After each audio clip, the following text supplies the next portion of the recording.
Don't be surprised of whom God uses. Don't be surprised if God is using a bum out in the street. Don't be surprised if God takes someone out of the gutter and use them for his glory. A lot of time when God uses certain people in our lives, in a ministry, we look at them all crazy. We begin to wonder and say, why is God using that individual?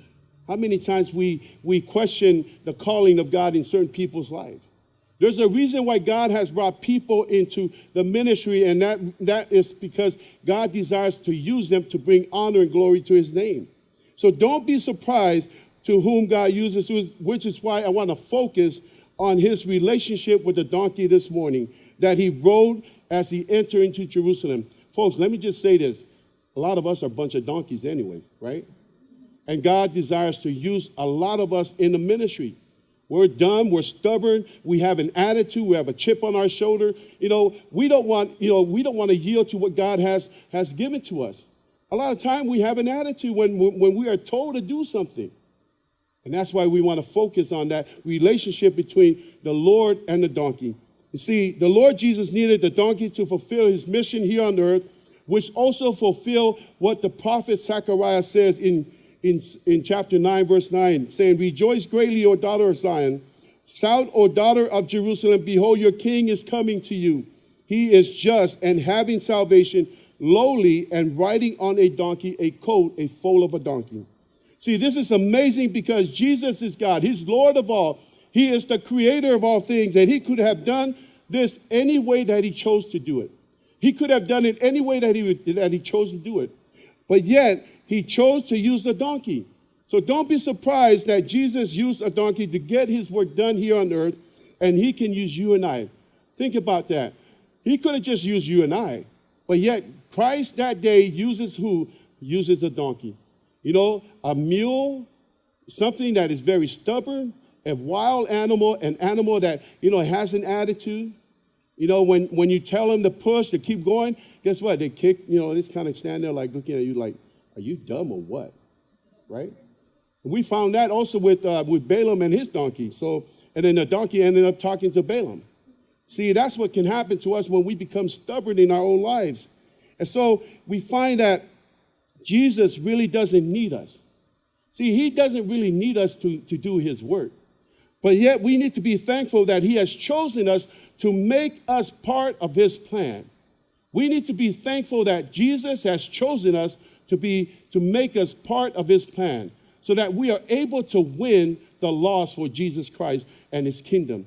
The Lord Jesus could have called on angels to take care of business.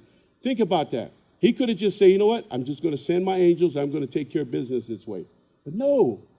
He chose to work through, human instrument just like you and I. He chose to use people like us. He found us in the gutter. We were once lost in our sin.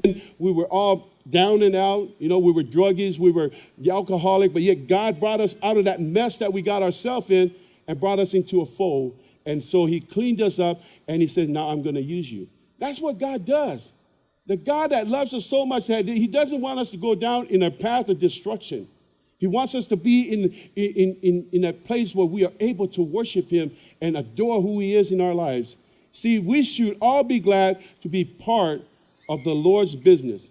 We should all be glad. We should be thankful that God is using us, that God has cleansed us and brought us into this house so that we are able to worship the Lord, in beauty of holiness. And so I am, for me, myself, I'm glad and I'm thankful that God can use a donkey just like me. I'm going to say that myself. I'm glad and I'm thankful that God can use a donkey just like me. Because I was once lost in my sin, but yet God brought me into the fold and he cleansed me and washed me, and now he's using me into the ministry. See, we should be thankful. We should be glad of all that God is using us. So don't be surprised if God is going to call you into the ministry. Don't be surprised when God brings you into the fold and cleans you up and then brings you back and sets you back out so that you are able to share the love of Jesus with many people. You see, something about this donkey, right? On this day when Jesus was riding through, going through Jerusalem into this triumphant entry. Now, let me just say this about a donkey. Maybe this donkey that Jesus was riding that day, he saw the crowd. Maybe he's thinking, wow, that's a lot of people. Well, why are they not screaming my name? See, a lot of times that's who we are. We think that, man, there's a lot of people here, why are they not calling out my name? They're calling out Jesus. The donkey was thinking, maybe I'm going to be, recognized. Maybe I'm going to get an attaboy reward or something like that, right? But no. The donkey was just part of the plans that God uses. That's just the same with us. See, a lot of time God uses us, and then we get all prideful. We get this attitude like, yeah, it's me. I've done the work, right? Folks, it's not us. It's always Christ in us who's done the work in our lives. That's why we need to be mindful that we need, take the example of this donkey and use it in our own lives so that we live our life for his glory.